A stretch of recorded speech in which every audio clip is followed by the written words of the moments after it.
വുഡിനെ പെട്ടിക്കട would എന്ന് വിശേഷിപ്പിച്ചു തുടങ്ങിയ കാലത്ത് വമ്പൻ കുതിപ്പിലേക്ക് നീങ്ങുകയാണ് മലയാള സിനിമ. ഈ വർഷം 4 മാസം കൊണ്ട് 4 സിനിമകളാണ് 100 കോടി ക്ലബിലേക്ക് കയറിയത്.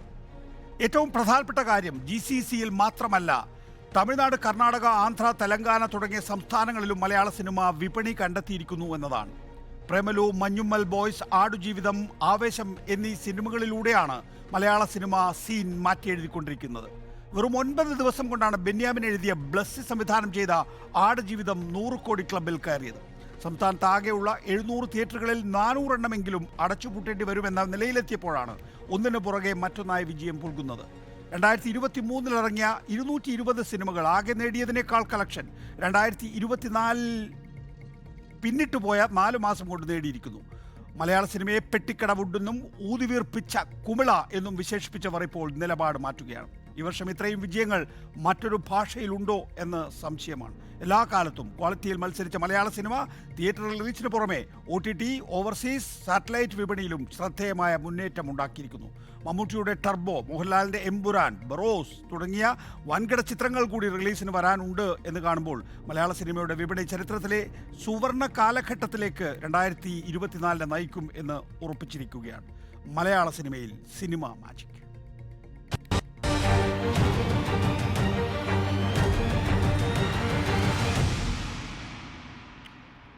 സന്ദീപ് സേനൻ, സംവിധായകൻ ലിസ്റ്റിൻ സ്റ്റീഫൻ, നിർമ്മാതാവ് liberty Basheer, film exhibitors federation, ഒപ്പം തന്നെ B ഉണ്ണികൃഷ്ണനെയും വിജയകുമാർ, ഡിസ്ട്രിബ്യൂട്ടേഴ്സ് അസോസിയേഷൻ്റെ വിജയകുമാറിനെയും ടെലിഫോൺ ലൈനിലും പ്രതീക്ഷിക്കുന്നു. ആദ്യം ശ്രീ സന്ദീപ് സേനൻ, ഈ ആദ്യത്തെ 4 മാസത്തെ കൊണ്ട് 100 കോടി സിനിമകൾ ഉണ്ടാക്കുക എന്നുള്ളത് ചരിത്രത്തിൽ ഇതുവരെ ഇല്ലാത്ത കാര്യമാണ്. വളരെ കുറഞ്ഞ 100 കോടി സിനിമകൾ മാത്രമല്ലേ നമ്മുടെ ചരിത്രത്തിൽ തന്നെയുള്ളൂ.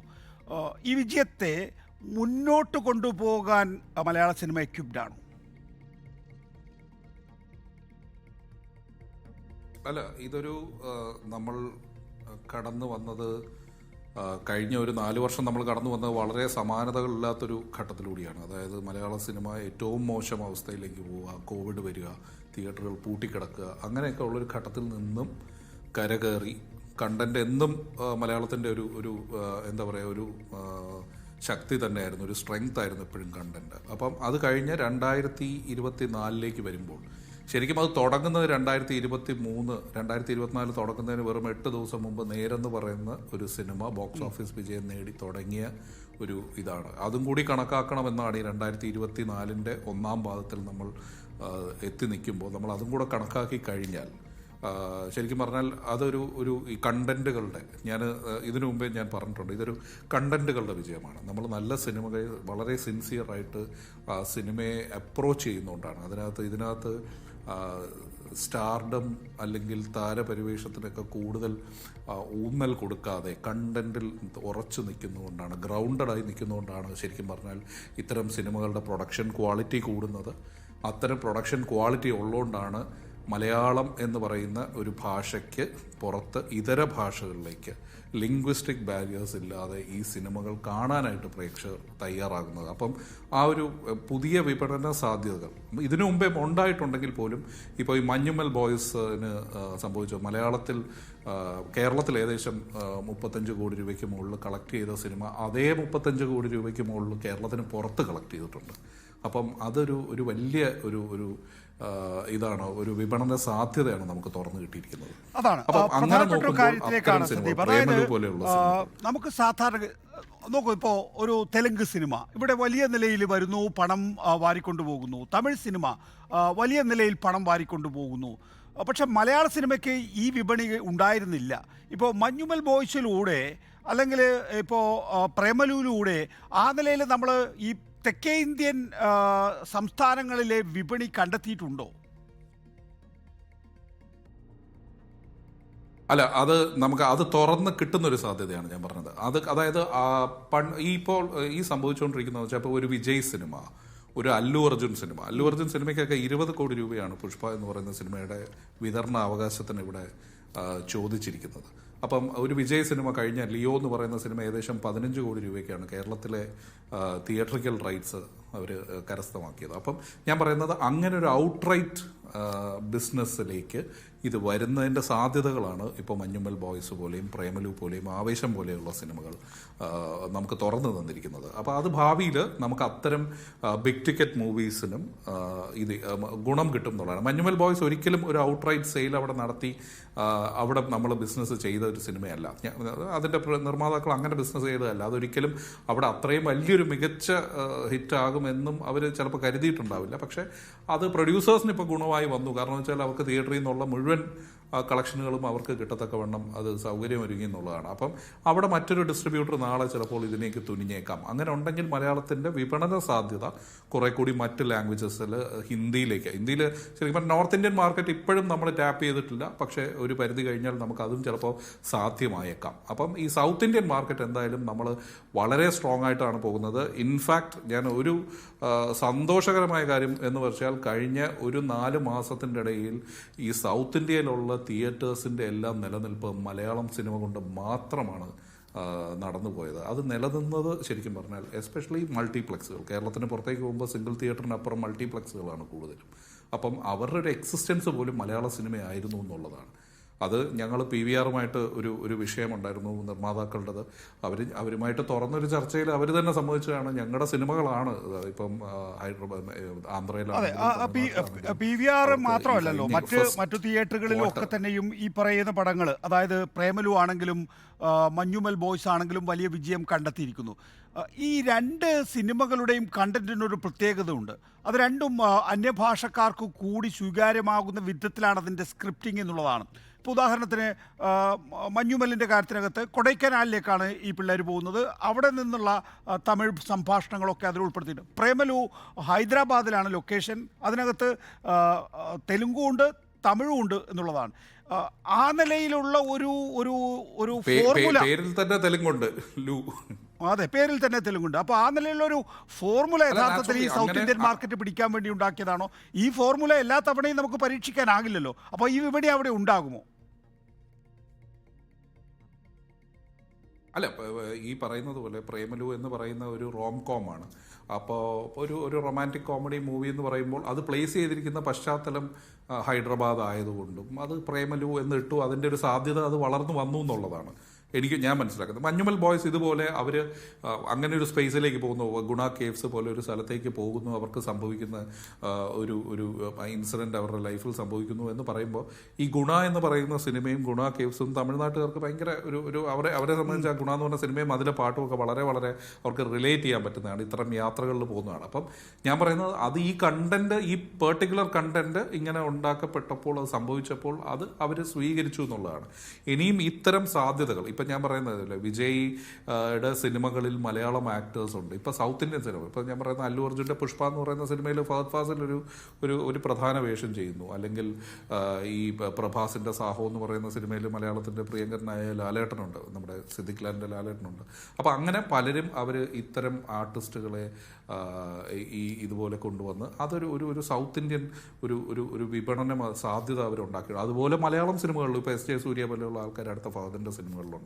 അപ്പം ഇത്തരം ഓപ്പൺ ചെയ്യുമ്പോൾ നമുക്ക് സാധ്യതകൾ കൂടുകയാണ്, ഇത്തരം ബിസിനസ് ഓപ്പണായി കിട്ടുകയാണ്. അത് ഞാൻ പറയുന്നത് അത് വലിയൊരു കാര്യമാണ്. പിന്നെ ഏറ്റവും പ്രധാനപ്പെട്ട ഒരു കാര്യം എന്ന് പറയുന്നത് ഈ കഴിഞ്ഞ ഫസ്റ്റ് ക്വാർട്ടർ ഓഫ് 2024 വന്ന ഒരു സ്റ്റഡി അനുസരിച്ച് അവരുടെ ഒരു സർവേയിൽ വന്നതെന്ന് വെച്ചാൽ ഇന്ത്യൻ സിനിമ ഇതിൽ റിട്ടേൺസ് വന്നതിൽ 38% ബോളിവുഡ് സിനിമകളും, അത് കഴിഞ്ഞാൽ 17% മലയാളം സിനിമകൾ വന്നിരിക്കുന്നത്. മലയാളത്തിന് താഴെയാണ് തമിഴ്, മലയാളത്തിന് ജസ്റ്റ് മുകളിലാണ് തെലുങ്ക് സിനിമകൾ വന്നിരിക്കുന്നത്. അപ്പോൾ മലയാളം 17% ആദ്യ പാദത്തിൽ മലയാളത്തിൻ്റെ വരുമാനം ഇന്ത്യൻ ഒരു മൂവി ബിസിനസ്സിൽ അല്ലെങ്കിൽ ഈ പറയുന്ന ടിക്കറ്റ് സെയിലും തിയേറ്ററിക്കൽ ബിസിനസ്സിലും നമ്മൾ ഉയർന്നു വന്നു എന്ന് പറയുന്നത് ചെറിയ കാര്യമല്ല. അതെ, അതാണ് ഇതിനകത്ത് ഏറ്റവും നിർണായകമായ കാര്യം. ഞാൻ അങ്ങനെയൊക്കെ തിരിച്ചെത്താം. ലിബർട്ടി ബഷീർ, ഒന്ന് മലയാള സിനിമ ഒരു വേൾഡ് വൈഡ് റിലീസിൽ വലിയ തോതിൽ മുന്നോട്ട് പോയിരിക്കുന്നു എന്നുള്ളത്.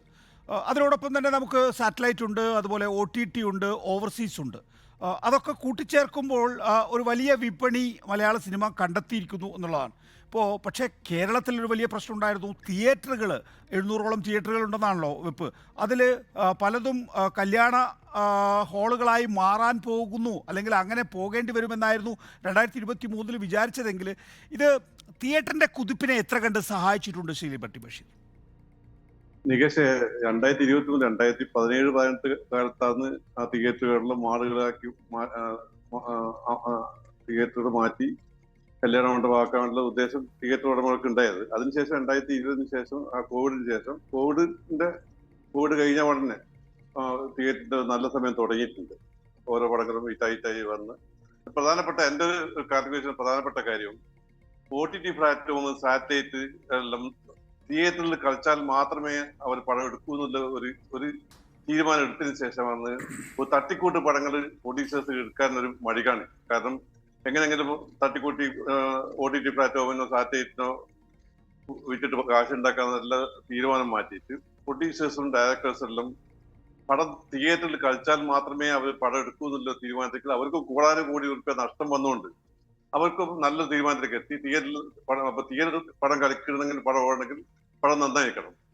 അതിലുപരി ഇപ്പൊ അടുത്ത കാലത്ത് ഒരു കാര്യം പ്രത്യേകം ശ്രദ്ധിച്ചത്, വരുന്ന പടങ്ങളിലെ ചെറിയ കുട്ടികൾ 16, 17 വയസ്സുള്ള 15 വയസ്സുള്ള കുട്ടികൾക്ക് ഇഷ്ടപ്പെട്ട പടങ്ങളാണ് വരുന്നത്. അപ്പൊ 12, 15 വയസ്സുള്ള കുട്ടികളുടെ പടം കാണാൻ വരുന്നത് ഓട്ടോമാറ്റിക്കായിട്ട് ആദ്യത്തെ ആഴ്ച ആ തള്ളു കഴിഞ്ഞാൽ പിന്നെ അവരെ കൂടെ അച്ഛനും അമ്മയും മകന്മാരും എല്ലാം വന്നിട്ടുണ്ട്, ഫാമിലി ഇറങ്ങാൻ തുടങ്ങും. അപ്പോൾ തിയേറ്ററിന്റെ ഏറ്റവും നല്ല വർഷങ്ങൾക്ക് ശേഷമാണ് തിയേറ്ററിന്റെ ഏറ്റവും നല്ല സമയം വന്നത്. എല്ലാ ഒരു തിയേറ്ററും അങ്ങനെ ഒരു മണ്ഡപമാക്കാൻ ഇപ്പൊ തിയേറ്റർ കണ്ടമാനം വരുന്നത്. ഇപ്പൊ ഏറ്റവും വലിയ രസം പുറത്തുള്ള തമിഴ്നാടിൽ നിന്നും തെലുങ്കിൽ നിന്നും ഈ കേരളത്തിലേക്കാണ് അവര് മാളുകൾ നോക്കിക്കൊണ്ടിരിക്കുന്നത്. ഇപ്പം നമ്മള് സാധാരണ സിംഗിൾ തിയേറ്ററിന് കൂടുതൽ മാളുകൾ വരുന്നത് അവരെ കേരളത്തിലാണ് സിനിമാ തിയേറ്റർ കൊണ്ട് മെച്ചം എന്നുള്ള തോന്നൽ അവർക്ക് ഉണ്ടായി. അത് നമ്മുടെ കേരളത്തിലെ സാധാരണ തിയേറ്റർ പ്രൊഡക്റ്റ് ഒരു അടി തന്നെയാണ്. രണ്ടാമത്തെ ഒരു കാര്യം കൊണ്ട് പ്രത്യേകിച്ചിട്ട് ഈ മാളുകളിലും മറ്റുള്ള തിയേറ്ററിലും വന്നിട്ടും തിയേറ്ററിന് ഇന്ന് ക്ഷാമം തന്നെയാണ് ഇപ്പോൾ പ്രസന്റില് ഓരോ പടങ്ങളും റിലീസ് ചെയ്ത സമയത്ത് ഈ കഴിഞ്ഞ 2-3 മാസം വരെ തിയേറ്റർ കിട്ടാനില്ല. ഇപ്പൊ ഇന്നിറങ്ങിയ പടത്തിലും വെള്ളിയാഴ്ച ഇറങ്ങാൻ പോകുന്ന പടത്തിലും തിയേറ്റർ കംപ്ലീറ്റ് അവർക്ക് റിലീസ് ചെയ്യാൻ പറ്റുന്നില്ല. ആ ഒരു നല്ല സമയത്തിലേക്കാണ് നമ്മൾ പോയിക്കൊണ്ടിരിക്കുന്നത്. അതെ, സന്ദീപ് ഇപ്പോൾ ചൂണ്ടിക്കാണിച്ച പോലെ തന്നെ ഇപ്പോൾ നമ്മൾ ഈ 4 സിനിമകളെ കുറിച്ച് മാത്രം പറയുമ്പോൾ ഇനി വരാനിരിക്കുന്ന സിനിമകൾ പോലും ഒരുപക്ഷെ ഇളക്കി മറിക്കാൻ സാധ്യതയുള്ളതാണ്. ഇപ്പോൾ മമ്മൂട്ടിയുടെ ടർബോ ആയാലും മോഹൻലാലിൻ്റെ സ്വന്തം സംവിധാനത്തിലുള്ള ബറോസ്, അത് മെയ് മാസം എന്നൊക്കെ കേട്ടിരുന്നു, സ്ഥിരീകരണമായിട്ടില്ല.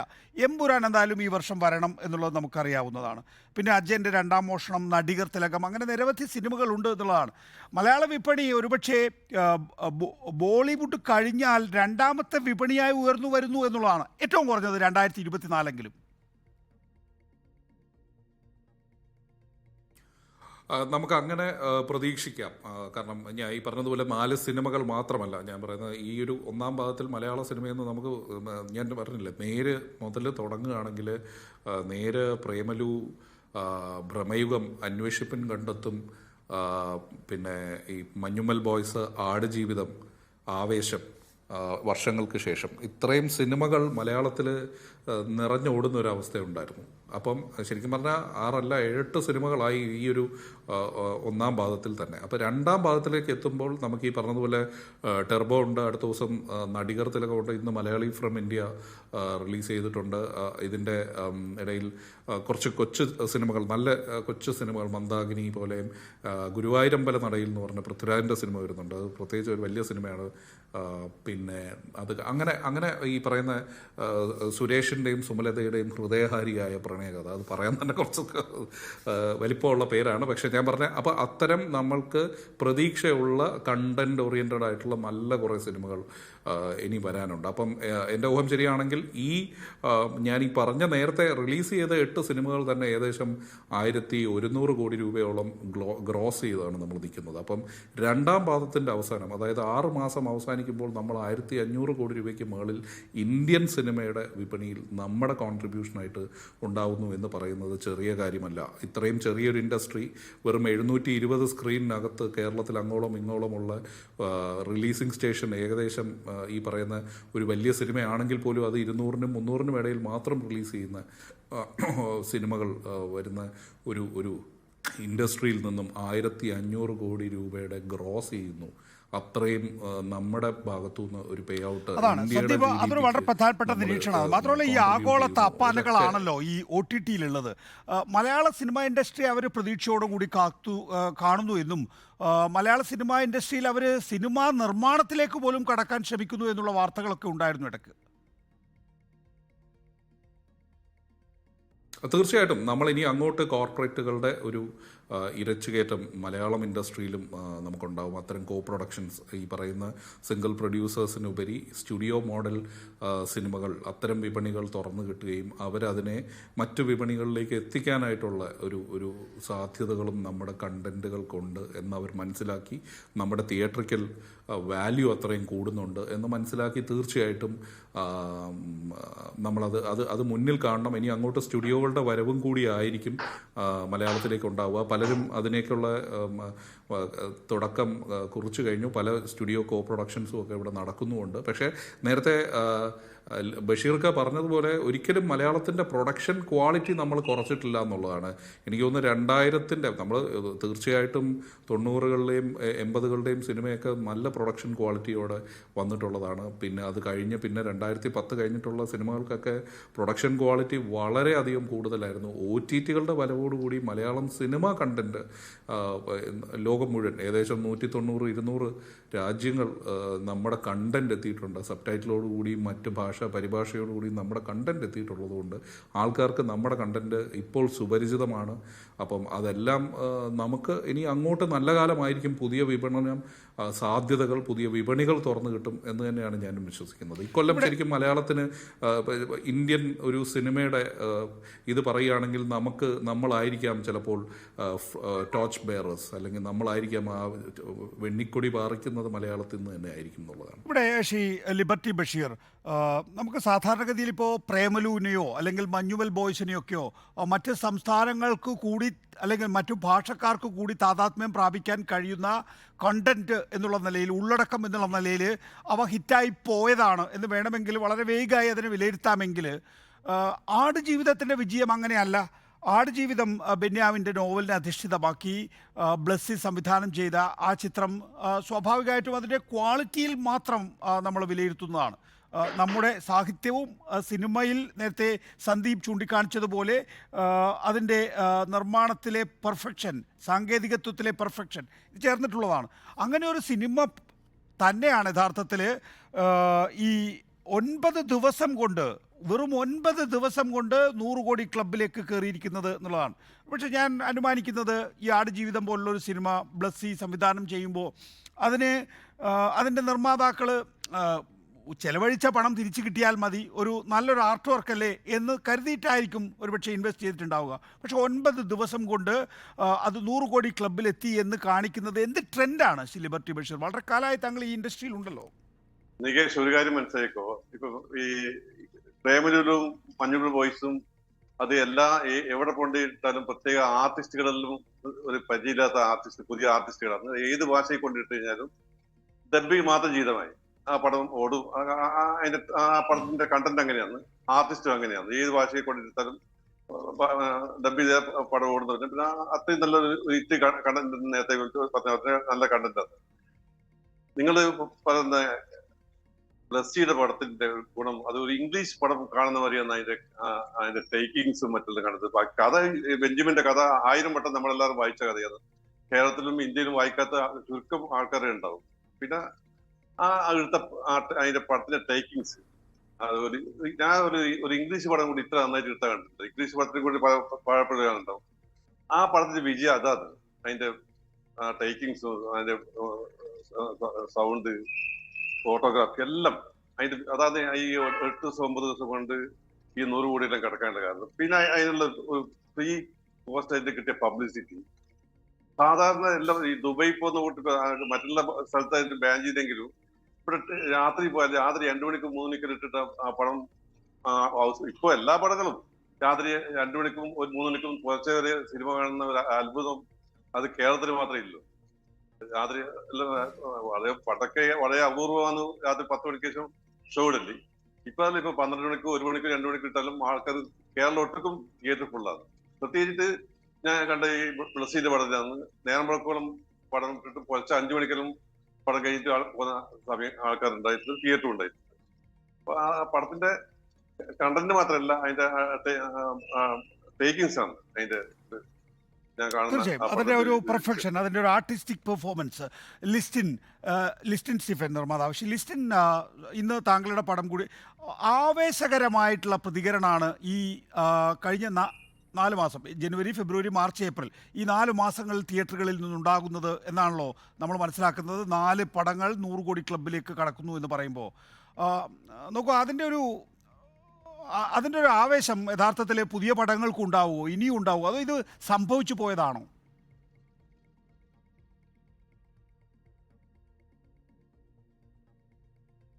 അല്ല,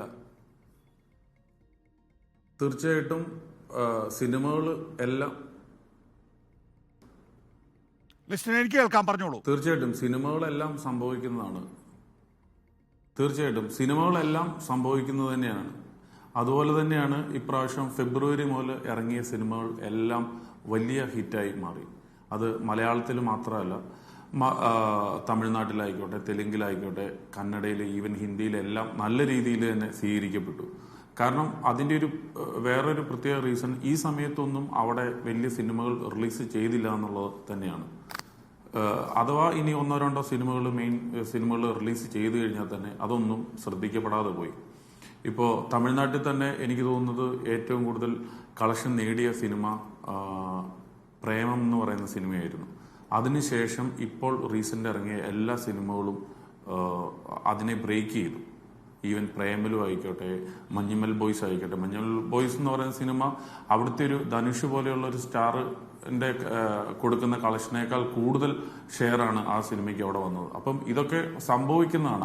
അങ്ങനെ സംഭവിക്കുമ്പോഴാണല്ലോ ഒരു ഇൻഡസ്ട്രിയുടെ ബിസിനസ് പരമായിട്ട് കൂടി പോകുന്നത്. ഇപ്പോൾ ഞാൻ ഇന്ന് റിലീസ് ചെയ്ത സിനിമ എനിക്ക് വേണമെങ്കിൽ അവിടെ വിൽക്കാമായിരുന്നു. എനിക്കിപ്പോൾ ഈ കന്നഡയിൽ നിന്നാണെങ്കിലും തമിഴിൽ നിന്നാണെങ്കിലും നല്ല ഓഫർ ഉണ്ടായിരുന്നു. പക്ഷേ ഞാൻ ആ സിനിമ വിറ്റില്ല.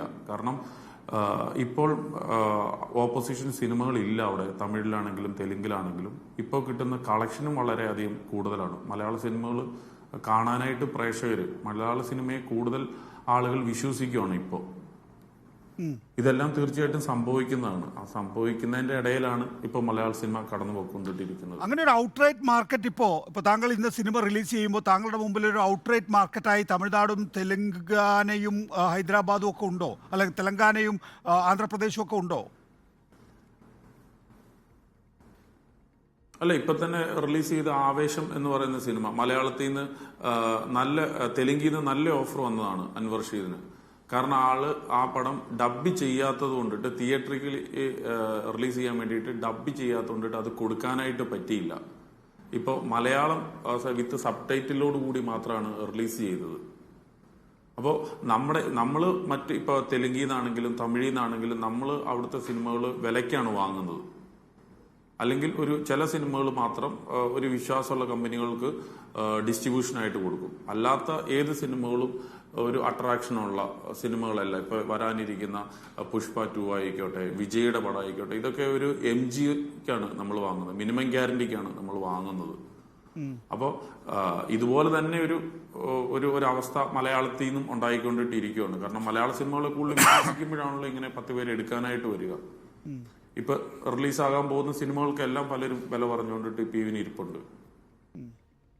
ഇവിടെ ശ്രീ സന്ദീപ്, നോക്കൂ, നമ്മുടെ ഏറ്റവും പ്രധാനപ്പെട്ട കാര്യം എന്ന് പറയുന്നത്, സമീപകാലത്ത് നമ്മൾ ശ്രദ്ധിച്ച ഒരു കാര്യം എന്ന് പറയുന്നത്, നമുക്ക് സാങ്കേതിക തികവുണ്ട്, അക്കാര്യത്തിൽ നമ്മൾ എല്ലാ കാലഘട്ടത്തിലും ശ്രദ്ധിച്ചിരുന്നു എന്നുള്ളത് വളരെ പ്രധാനപ്പെട്ട ഒരു കാര്യമാണ്.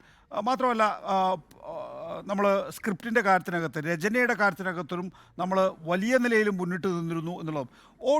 ഇപ്പോൾ OTTയുടെ തുടക്ക കാലഘട്ടത്തിൽ, പ്രത്യേകിച്ച് കോവിഡ് കാലഘട്ടത്തിൽ, നമ്മൾ OTT റിലീസുകൾ മാത്രമാണെങ്കിൽ പോലും തിയേറ്ററുകൾ ആ സമയത്ത് തുറക്കാൻ കഴിയില്ലല്ലോ. ആ സമയത്ത് പോലും നമ്മുടെ ഇൻഡസ്ട്രി പ്രവർത്തിച്ചിരുന്നു എന്നുള്ളതാണ്. അതായത് നമ്മളെല്ലാ വെല്ലുവിളികളെയും നേരിടാൻ കഴിയുന്ന വിധത്തിൽ വളരെ ഫ്ലെക്സിബിൾ ആയിട്ടുള്ള ഒരു ഇൻഡസ്ട്രി ആയിട്ട് മാറിക്കഴിഞ്ഞിരിക്കുന്നു മലയാള സിനിമ. അപ്പോൾ നമ്മൾ ചെന്നൈയിലായിരുന്നു, കൊടമ്പാക്കത്തായിരുന്നു, അവിടെ നിന്ന് നമ്മൾ കൊച്ചിയിലേക്ക് തിരിച്ചു വന്നിരിക്കുന്നു. അപ്പോൾ നമുക്ക് ആ നിലയിലൊരു ഇൻഡസ്ട്രിയായി കൊച്ചിയിലെ അല്ലെങ്കിൽ കേരളത്തിലെ ഇൻഡസ്ട്രിക്ക് മാറാൻ കഴിഞ്ഞിട്ടുണ്ട്. അല്ല, തീർത്തും നമ്മളിപ്പോൾ പറഞ്ഞു കഴിഞ്ഞാൽ നമ്മളൊരു ആത്മനിർഭർ ഇൻഡസ്ട്രിയാണ് ശരിക്കും പറഞ്ഞാൽ. കാരണം ഈ പറഞ്ഞ പോലെ കാലഘട്ടങ്ങൾ മാറി വന്നപ്പോൾ ചെന്നൈയിൽ നിന്നും തെലുങ്ക് സിനിമ ഹൈദരാബാദിലേക്ക് പോവുകയും മലയാളം സിനിമ കൊച്ചിയിലേക്ക് എത്തുകയും ചെയ്തു. 2000-ൻ്റെ തുടക്കമൊക്കെ ശരിക്കും പറഞ്ഞാൽ ആ ഒരു ഷിഫ്റ്റിൻ്റെ കാലമായിരുന്നു. ഇപ്പോൾ നമുക്ക് പൂർണ്ണമായും നമ്മുടെ ഒരു സിനിമ ഇവിടെ നിർമ്മിച്ച് അതിൻ്റെ ബാക്കിയുള്ള എല്ലാ സാങ്കേതിക പോസ്റ്റ് പ്രൊഡക്ഷൻ ആണെങ്കിലും അതെല്ലാം പൂർത്തിയാക്കി നമുക്ക് ഇവിടെ തന്നെ റിലീസ് ചെയ്യാൻ പറ്റുന്ന ഒരവസ്ഥയിലേക്ക് നമ്മൾ എത്തിക്കഴിഞ്ഞു. അപ്പോൾ നമ്മുടെ ടെക്നീഷ്യൻസ് അത്രമാത്രം വളർന്നു. എല്ലാ കാലത്തും നമ്മുടെ ടെക്നീഷ്യൻസ് ഇവിടുന്ന് നാട് കടന്ന് അപ്പുറത്തോട്ട് പോയിട്ടുള്ളതാണ്. അവർക്ക് നമ്മുടെ ടെക്നീഷ്യൻസിനെ വളരെ, എസ്പെഷ്യലി ക്യാമറാമാൻമാരാണെങ്കിലും നമ്മുടെ സംവിധായകരും എല്ലാം അവിടെ പോയി വലിയ വലിയ സിനിമകൾ ചെയ്തിട്ടുള്ളവരാണ്. അപ്പം അത്തരം സാങ്കേതികത്വം നമ്മുടെ ഇതിലേക്ക് നമ്മുടെ നാട്ടിലേക്ക് ഇത്തരം ഇത് വരികയും അപ്പോൾ അതിൻ്റെ എല്ലാ ടെക്നിക്കൽ സൈഡും നമ്മളിപ്പോൾ സെൽഫ് സഫിഷ്യൻ്റ് ആണ്. അങ്ങനെയുള്ള രീതി നോക്കുമ്പോൾ നമ്മുടെ ഇൻഡസ്ട്രി വളരെ സെൽഫ് സഫിഷ്യൻ്റ് ആണ്. അതുകൂടാതെ 10,000-ഓളം അതിൽ കൂടുതൽ കുടുംബങ്ങൾ ഡയറക്ട്ലി ആൻഡ് ഇൻഡയറക്ട്ലി നമ്മൾ ഈ സിനിമയിൽ നിന്നുമുള്ള വരുമാനത്തിൽ ജീവിക്കുന്നുണ്ട്. അവർക്ക് നിത്യവരുമാനം ഉള്ളതാണ്, തൊഴിലാളികൾ എന്നുള്ള രീതിയിൽ. ഇന്ന് മേഡയാണ്, ഇന്ന് ലേബർ ദിനമാണ്, തൊഴിലാളി ദിനമാണ്. അപ്പം പ്രത്യേകിച്ചും ഇത്രയും കുടുംബങ്ങൾ ഇതിൻ്റെ പുറത്ത് കഴിയുന്നു എന്ന് പറയുന്നത് ഈ ഇൻഡസ്ട്രിയിലെ ഒരു തൊഴിൽദാതാവ് എന്നുള്ള രീതിയിൽ എനിക്ക് ഏറ്റവും അഭിമാനകരമായിട്ടുള്ള കാര്യമാണ്. പക്ഷേ ഇതിനകത്ത് ഏറ്റവും സങ്കടകരമായിട്ട് മറ്റൊരു കാര്യവും കൂടിയുണ്ട്. ഈ മലയാളം ഫിലിം ഇൻഡസ്ട്രി ഇൻഡയറക്ട്ലിയും ഡയറക്ട്ലിയും നമ്മൾ ഇത്രയും ആൾക്കാർക്ക് തൊഴിൽ കൊടുക്കുന്നു, ഇത്രയും ആൾക്കാർക്ക് വേതനം കൊടുക്കുന്നു എന്ന് പറയുമ്പോൾ പോലും ഇതിനെ ഒരു ഇൻഡസ്ട്രി ആയിട്ട് അംഗീകരിച്ച് ഇതിന് വേണ്ടിയിട്ടുള്ള റിബേറ്റ്സോ ടാക്സ് റിബേറ്റ്സോ ഒന്നും നമുക്ക് സർക്കാരിൻ്റെ ഭാഗത്തുനിന്ന് കിട്ടുന്നില്ല. മറിച്ച് നമ്മളിപ്പോൾ ഡബിൾ ടാക്സേഷൻ ചെയ്തുകൊണ്ടിരിക്കുകയാണ്. എൻ്റർടൈൻമെൻറ്റ് ടാക്സും GSTയും കൂടി ഒരേ നേരം ഞങ്ങൾ കൊടുക്കേണ്ട ഒരു അവസ്ഥ ഇപ്പോൾ ഇവിടെ ഉണ്ട്. കഴിഞ്ഞ ഒരു 5-6 കൊല്ലമായിട്ട് ഞങ്ങളത് കൊടുത്തുകൊണ്ടിരിക്കുകയാണ്. ഡബിൾ ടാക്സേഷൻ ഇവിടെ സംഭവിച്ചു കഴിഞ്ഞു. അപ്പോൾ അത് ഞാൻ പറയുന്നത് അത് നമ്മുടെ ഇൻഡസ്ട്രിയുടെ ശരിക്കും പറഞ്ഞാൽ മുന്നോട്ടുള്ള കുതിപ്പിനെ ബാധിക്കുന്ന ഒരു കാര്യമാണ്. അപ്പം സാധാരണക്കാരൻ്റെ വിനോദമാണ്. 200 രൂപയ്ക്കകത്ത് അല്ലെങ്കിൽ 100 രൂപയ്ക്കകത്ത് ഒരു ടിക്കറ്റ് കൊടുത്ത് 2 മണിക്കൂർ നമുക്ക് കാണാൻ പറ്റുന്ന ഒരു സിനിമ എന്ന് പറയുന്നത് തീർത്തും സാധാരണക്കാരൻ്റെ വിനോദമാണ്. അപ്പം അങ്ങനെ ഒരു എൻ്റർടൈൻമെൻറ്റ് ഇൻഡസ്ട്രിയെ നിലനിർത്തി ഇൻഡസ്ട്രിയാണ്, ഇൻഡസ്ട്രികളിലൊന്നാണ്, ഇതിൻ്റെ വ്യവസായങ്ങളിലൊന്നാണ് എന്ന് സർക്കാരിനോട് നിങ്ങൾക്ക് പറയാനുള്ള കാര്യം ദയവായി ലിബർട്ടി ബഷീർ, തിയേറ്ററുകൾ നമ്മൾ കല്യാണ മണ്ഡപങ്ങളാക്കി കളയാം എന്ന് വിചാരിക്കുന്ന സമയത്താണല്ലോ ഈ വലിയ നേട്ടം നമുക്കുണ്ടായിരിക്കുന്നത്. മലയാള സിനിമയുടെ മൊത്തം കളക്ഷൻ്റെ 50% വിദേശത്ത് നിന്ന് വരുന്നു എന്നുള്ള വളരെ ആഹ്ലാദകരമായിട്ടുള്ള വാർത്ത. ആടുജീവിതം 9 ദിവസം കൊണ്ട് 100 കോടി കടന്നു എന്നുള്ള വാർത്ത. അതുപോലെ ഫഹദിൻ്റെ ആവേശം ഓരോ ദിവസവും ബോക്സ് ഓഫീസിൽ 3 കോടിക്ക് മുകളിൽ വീണു എന്നുള്ളത്. ഇപ്പോൾ ലഭ്യമാകുന്ന മറ്റു വിവരങ്ങൾ അനുസരിച്ച് നോക്കിയാൽ മഞ്ഞുമ്മൽ ബോയ്സ് തമിഴ്നാട് ബോക്സ് ഓഫീസിൽ നിന്ന് ഈ വർഷം ഏറ്റവും അധികം പണം നേടിയ സിനിമയായി മാറിയിരിക്കുന്നു എന്നുള്ളത് മറ്റൊരു പ്രധാനപ്പെട്ട കാര്യം. നമ്മുടെ മാർക്കറ്റിൽ നിന്ന് തമിഴ് സിനിമ വാരിക്കൊണ്ടു പോകുന്ന പണം നമുക്ക് തിരികെ കിട്ടുന്നു അല്ലെങ്കിൽ തിരികെ കിട്ടാൻ തുടങ്ങിയിരിക്കുന്നു എന്നുള്ളതാണ്. ഇതൊക്കെയാണ് ഇതിൻ്റെ ആകെത്തുക എന്ന് പറയുന്നത് ലിബർട്ടി ബഷീർ. അപ്പോൾ നമ്മുടെ തിയേറ്റർ വ്യവസായം ഇനി യഥാർത്ഥത്തിൽ അടച്ചുപൂട്ടലിലേക്കാണോ അതോ മുന്നോട്ടേക്കാണോ? തീർച്ചയായും തിയേറ്റർ വ്യവസായം മുന്നോട്ടൊക്കെ തന്നെ പോയി കൊടുക്കുന്നത്. ഇപ്പം നമ്മുടെ ഞാൻ തലശ്ശേരി വിട്ടിട്ട് കണ്ണൂർ തിയേറ്റർ എടുത്ത്, കണ്ണൂർ വീടും 2 തിയേറ്റർ എടുക്കേണ്ട പ്ലാനിങ് ഉണ്ട്. ലിസ്റ്റിൽ തന്നെ കണ്ടമാനം തിയേറ്റർ എടുത്തോണ്ടിരിക്കുകയാണ്. 25-30 തിയേറ്ററായി, 100 തിയേറ്റർ തേക്കണമെന്നുള്ള ഒരു ലക്ഷ്യത്തോടെ ഇറങ്ങിയാണ്. ഇപ്പോൾ കണ്ടമാനം തിയേറ്റേഴ്സ് വന്നുകൊണ്ടിരിക്കും, തിയേറ്ററിൽ ഫില്ലാകുകയും ചെയ്യും. കാരണം പണ്ടൊക്കെ 14 തിയേറ്റർ റിലീസ് ചെയ്ത സ്ഥാനത്ത് പിന്നെ നമ്മുടെ കാലത്ത് 71 റിലീസായി. ഇപ്പൊ 100-200 തിയേറ്റർ റിലീസ് ചെയ്യുന്നുണ്ട്, 300 തിയേറ്റർ റിലീസ് ചെയ്യുന്നുണ്ട്. എന്നിട്ട് തിയേറ്റർ ഇപ്പൊ പടം റിലീസ് ചെയ്യാൻ വേണ്ടി തിയേറ്റർ കിട്ടാത്തൊരവസ്ഥയാണ് ഇപ്പൊ പ്രസന്റ് ഉള്ളത്. ഇപ്പൊ ഒന്നാമത് വെക്കേഷനാണ്. ഈ 2 മാസം മലയാള സിനിമന്റെ ഏറ്റവും എല്ലാ കാലത്തും ഈ മാർച്ച് ഏപ്രിൽ മെയ് ഈ 3 മാസത്തിന്റെ അവസാനം മുതൽ ഏപ്രിൽ മെയ്യിലാണ് മലയാള സിനിമന്റെ ഏറ്റവും നല്ല സമയം, വെക്കേഷൻ സമയം. കഴിഞ്ഞ വർഷം മാത്രമാണ് മോശമായിട്ടില്ല. ഇപ്രാവശ്യം ഉള്ള ഗുണം കിട്ടിയത് റംസാനും വിഷു എല്ലാം ഒന്നിച്ച് വന്നിട്ട് ഒരു ആഘോഷമായിട്ട് മാറി. അത് ഇൻഡസ്ട്രിക്ക് ഏറ്റവും ഗുണം ചെയ്ത കൊല്ലാതെ ഈ കൊല്ലം. അങ്ങനെ വളരെ അപൂർവം. എനിക്ക് വന്ന് ഒരു 1987 ഇങ്ങനത്തെ അല്ല, വിഷുവും റംസാനും അവധിക്കാലമൊന്നും ഇത് ആദ്യമായിട്ടല്ല വരുന്നത്, എല്ലാ കൊല്ലവും ഉണ്ട്. അല്ല എല്ലാ കൊല്ലം ഉണ്ടാവുക. എനിക്ക് വിഷു വേറെ ആയിരിക്കും, റംസാൻ വേറെ ആയിരിക്കും. റംസാൻ കഴിഞ്ഞിട്ടായിരിക്കും വിഷു വരെ, വിഷു കഴിഞ്ഞിട്ടായിരിക്കും റംസാൻ വരെ. ഇത് രണ്ടും ഒന്നിച്ച് വന്ന സമയത്ത് വെക്കേഷൻ വന്ന് ചൂട് കാലം പുറത്തേടി പോകാൻ പറ്റാത്ത അവസ്ഥ, അതെല്ലാം ഒരു സിനിമയ്ക്ക് കിട്ടുന്ന ഗുണങ്ങളാണ്. ചില സമയത്ത് ഇതേ അവസ്ഥ ഒരു മഴ പെയ്താൽ ഇതെല്ലാം അങ്ങോട്ട് പോവുകയും ചെയ്യും. പക്ഷെ ഒരു കാര്യം മനസ്സിലാക്കണം നികേഷ്, ഈ OTT പ്ലാറ്റ്ഫോമും കേരളത്തിലെ തിയേറ്ററുകാർക്ക് ഒരു ഭീഷണിയാവുന്ന നമുക്ക് ആദ്യം തോന്നലുണ്ടായിട്ടുണ്ടെങ്കിലും മലയാള ഇൻഡസ്ട്രിക്ക് ഇപ്പൊ ഏറ്റവും ഗുണം ചെയ്യുന്നത് OTT പ്ലാറ്റ്ഫോം ഉണ്ടത്. കാരണം ലോകം മുഴുവനും മലയാള സിനിമ കാണാനുള്ള ഒരു അന്യഭാഷക്കാർ പടം കാണുന്നുണ്ട്. അതായത് ഈ OTT-യിലൂടെ കണ്ടവര് ഇപ്പൊ തിയേറ്ററിൽ പോയി മലയാള സിനിമ കാണാൻ തയ്യാറാകുന്നു എന്നാണോ ലിബർട്ടി ബഷീർ? അതെ. ഇപ്പൊ ഞാൻ ഉദാഹരണത്തിന് പ്രേമലു തിയേറ്ററിൽ പോയി കണ്ട ആളല്ല, OTT-യിൽ കണ്ട ആളാണ്. ശരിക്കും തിയേറ്ററിൽ കാണാമായിരുന്നു എന്ന് തോന്നിയിരുന്നു പ്രേമലു. അപ്പൊ ആ നിലയിൽ നമുക്ക് നമ്മുടെ കാര്യം അതാണെങ്കിലും സ്വാഭാവിക അന്യ സംസ്ഥാനക്കാർക്ക് അത് തോന്നണമല്ലോ. നികേഷ്, ഇപ്പൊ OTT കൊടുത്ത എല്ലാ പടങ്ങളും ഈ സമയത്ത് OTT കൊടുത്തിട്ടില്ലെങ്കിൽ എനിക്ക് തോന്നുന്നു പണ്ടൊക്കെ 100 ദിവസം ആഘോഷിക്കുന്നത് ഇപ്പൊ എല്ലാ 50 ദിവസം തേച്ചിപ്പോ ഈ 3 പടങ്ങളും 50 ദിവസം തിയേറ്ററിൽ ഓടിക്കൊണ്ടിരിക്കുകയാണ്. അത് OTT കൊടുത്തില്ലെങ്കിൽ 100 ഡേയ്സ് ആഘോഷിക്കാൻ വേണ്ടിട്ട് യാതൊരു സംശയം ഉണ്ടാവില്ല. കാരണം OTT കൊടുക്കുന്ന അന്ന് വരെ തിയേറ്റർ ഫുള്ളായിട്ട് പോകുന്ന പ്രേമലു മഞ്ഞുമല ബോയ്സ് ആയിക്കോട്ടെ, ഇതെല്ലാം OTT കൊടുത്തില്ലെങ്കിൽ 100 ഡേയ്സ് ആഘോഷിക്കുന്നത് യാതൊരു സംശയമില്ല. അതിന്റെ ഇത്രയും ഒരു എക്സ്പീരിയൻസ് ഉണ്ട് വരുന്നത്. പക്ഷെ OTT കൊടുത്തോണ്ട് ആ തിയേറ്ററിലെ കലക്ഷൻ അങ്ങോട്ട് സ്റ്റക്കായി പോയിക്കൊണ്ട്. കാരണം ഒരു കാര്യം മനസ്സിലാക്കണം നികേഷ്, ഒരിക്കലും ഒരു സിംഗിൾ ആൾക്കാർക്ക് പടം കണ്ടൊരു ഹിറ്റാവില്ല. എപ്പോഴും റിപ്പീറ്റഡ് ഓഡിയൻസ് ഉണ്ടാവണം. ഒരു പടം ഹിറ്റാണെങ്കിൽ ലോകത്ത് ഇന്ത്യ സിനിമ വന്ന മുതൽ നോക്കിക്കോ, ഒരു സിനിമ ഹിറ്റാണെങ്കിൽ റിപ്പീറ്റഡ് ഓഡിയൻസ് ഉണ്ടാവണം. അത് ഇപ്പൊ അതൊക്കെ വന്ന് ഈ ഫഹദ് പടം 4-5 പ്രാവശ്യം കണ്ട ആൾക്കാരുണ്ട്. ബ്രസീലിന്റെ പടം 3-4 പ്രാവശ്യം കണ്ട ആൾക്കാരുണ്ട്. പ്രേമലൂര് 5 പ്രാവശ്യം 6 പ്രാവശ്യം കണ്ട ആൾക്കാരുണ്ട്. എല്ലാ പടങ്ങളും റിപ്പീറ്റഡ് ഓഡിയൻസ് ഉണ്ടായാലും മാത്രം പടം ഒരു സൂപ്പർ ഹിറ്റിലേക്ക് കിടക്കും. അതാണ് ഒരു കിട്ടിയ ഗുണം. ഇപ്പം ഈ പ്രൊഡ്യൂസേഴ്സ് കുറച്ചുകൂടി ദിവസം എക്സ്റ്റെൻഡ് ചെയ്തിട്ട് കൊടുത്തു കഴിഞ്ഞാൽ മലയാള ഇൻഡസ്ട്രിക്കും സിനിമക്കും ഗുണം ചെയ്യുന്നത്. അവർക്ക് കിട്ടുന്ന പൈസ എപ്പോഴും ചെറിയ വ്യത്യാസം മാത്രം 5-10 ഒരു 50 കോടി അല്ലെങ്കിൽ 25 ലക്ഷം 25 ലക്ഷം രൂപ 50 ലക്ഷത്തിന് വ്യത്യാസം മാത്രം ഒരു എക്സ്റ്റെൻഡ് ചെയ്താൽ കിട്ടാൻ. തിയേറ്ററിൽ മാക്സിമം ഓടിക്കലാണ്. അത് മലയാള ഇൻഡസ്ട്രിക്ക് ഗുണം ചെയ്യുക, ആർട്ടിസ്റ്റ് ഗുണം ചെയ്യൂ, തിയേറ്റർക്ക് ഗുണം ചെയ്യൂ, പ്രൊഡ്യൂസർക്ക് ഗുണം ചെയ്യൂ. അതിനാർക്കും ഒന്നും കൊടുക്കേണ്ട ആവശ്യമില്ലല്ലോ. അത് ഒന്ന് മാറ്റി ചിന്തിക്കേണ്ടതെന്ന് എനിക്ക് തോന്നുന്നത്. ലിസ്റ്റിൻ, മലയാള